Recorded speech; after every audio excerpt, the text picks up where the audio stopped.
Uno de los parámetros fundamentales, repito, uno de los parámetros fundamentales que controla este diseño de sistemas EBF es precisamente el ángulo que se forma entre el eslabón ya deformado y la línea que venía de la viga de forma original. Es decir, este ángulo de distorsión llamado gamma P debe ser muy controlado. Y de hecho, en sistemas cortos, en sistemas de eslabones cortos, se permite que el gamma P sea grande, y en sistemas que son muy largos se limita a que esta rotación sea pequeña. Veamos esto. Gamma P, esto hay que eliminarlo de aquí. Gamma P se calcula como la longitud L entre la longitud L entre la longitud E, multiplicada por la deriva inelástica, aquí denominada tita P, el tita plástico. Ese tita es la rotación del pórtico en condición ya inelástica, es decir, la elástica que nos da, por ejemplo, programas como LTAPS, multiplicado por el parámetro de ductilidad. Entonces, este gamma P L entre E por tita P se calcula de esa forma, y yo debo verificar que si la rotación máxima del eslabón está definida por las siguientes condiciones.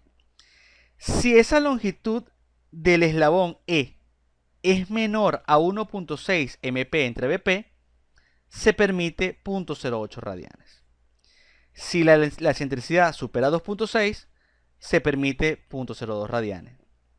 Y si estamos en un rango intermedio, debemos interpolar. En el fondo, lo que estamos tratando de controlar con la rotación es que este punto de acá no suba demasiado. Por trabajo virtual, entendemos que si el sistema es corto, puede haber una alta rotación, y aún habiendo una alta rotación, el desplazamiento no es tan grande. Pero si esto fuese muy largo, un pequeño ángulo, debido a la longitud que tendría un gran impacto en el desplazamiento. Entonces, permitimos mayores rotaciones, mayores deformaciones cuando el sistema es un eslabón corto. Y por eso es que la norma nos permite mayor rotación, y por eso es que precisamente es mejor un sistema de eslabón corto que largo. Esta es otra gráfica que más o menos nos indica, siguiendo el parámetro de 1.6 y 2.6, nos indica que este es un límite a corte, aquí hay una transición y un límite por flexión. Lo otro a nivel de disposición es que en el extremo inicial y el extremo final, deben existir rigidizadores, y debe haber rigidizadores en la parte intermedia. Esto ya es casi sin cálculo, es decir, debe existir siempre. Podemos determinar qué espesor, pero siempre debe existir un rigidizador al inicio, uno al final y una secuencia de rigidizadores. Y la norma lo que nos dice es cuál es la separación máxima que podemos disponer de esos rigidizadores para diferentes condiciones. Cuando la excentricidad es menor a 1.6, hay diferentes condiciones. Cuando la excentricidad, bueno, esta es la representación. Cuando la excentricidad está en este rango, el primer rigidizador se coloca a 1.5 B sub F, y en las condiciones intermedias hay que interpolar. Y dice, en general, el espesor mínimo de los rigidizadores será el mayor valor entre 0.75 TW o 10 milímetros. Aquí vemos algunas imágenes de lo que representa un eslabón largo y un eslabón corto. Importantísimo, tanto al inicio como al final se requieren de arriostramientos laterales. ¿Qué significa? ¿Qué significa? Que yo debo colocar una correa al inicio, o sea, digamos, donde coincide este punto, y donde coincide este punto debe haber siempre una viga transversal. Siempre una viga transversal, para que le dé el adecuado soporte lateral a las vigas, similar a lo que pasa en el sistema SMF. O sea que no puede haber uno en el medio, no puede haber una viga de transferencia en el medio ni correa. Tiene que haber al inicio y al final. Nos pregunta Darwin Camacho, ¿de qué manera se encuentra conectado el eslabón a la estructura? Lo veíamos un poco al principio, veíamos un poco la imagen de algunos detalles. Permítanme mostrarlo acá. Y bueno, aquí tenemos una imagen, podemos acercarla. Vean, el arrastramiento se une a una plancha nodo. Este es un detalle típico, muy utilizado. Esta plancha nodo, al final hay una plancha vertical que sirve para soldar esta parte de la plancha nodo. Aquí se coloca un primer rigidizador, un segundo rigidizador, luego la separación de varios rigidizadores y simétricamente acá. Esto quizás se pudiera eliminar, esta plancha nodo, y conectar directamente a través de una plancha unida al ala de la viga. Digamos, unir este perfil a una plancha que se une por debajo al ala de la viga, conectada a través de pernos o soldadura de penetración completa. Pero típicamente ustedes encontrarán en la mayoría de los detalles este tipo de conexión. Y vean aquí que donde inicia y donde finaliza se ve la viga, la correa, que es la viga que sirve de soporte lateral, que la vemos aquí. Fíjense, aquí está la viga y aquí está la viga. ¿La aprecian allí en la figura? ¿Cuál sería la intención entonces, si, preguntándome por ejemplo ustedes, cómo haríamos un modelo de esto en etapas? Bueno, se dibujan los arrastramientos, se dibujan las vigas de transferencia, justo donde está el inicio y el final, y lo que habría que hacer es decirle al programa que efectivamente es un sistema EBF. Fíjense, me pregunta alguien si estos arrastramientos pueden estar articulados o empotrados.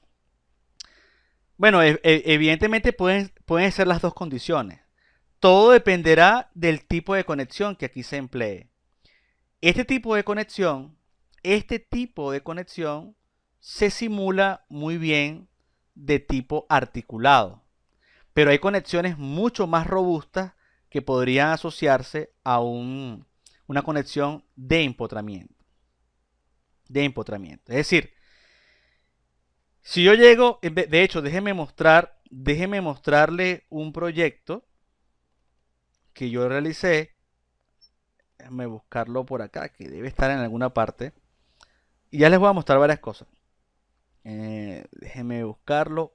Edificio tipo Properca. Veamos los planos. Y vamos a ir abriendo varias cosas. Repito, yo les voy a subir un video del pórtico excéntrico.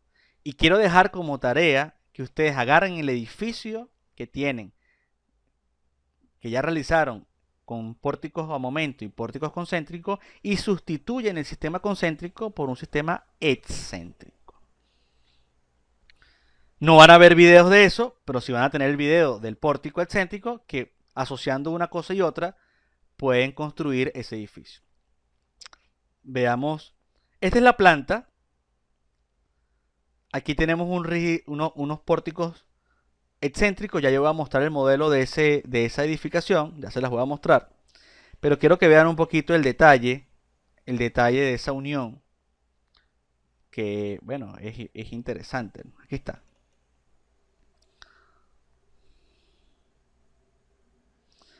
Fíjense, yo en esa oportunidad, fíjense lo que hice. El arrastramiento excéntrico lo uní a la viga y a la columna. Esta es la columna, la que tiene el punteado azul, y esta es la viga. Y fíjense, esta es la plancha nodo.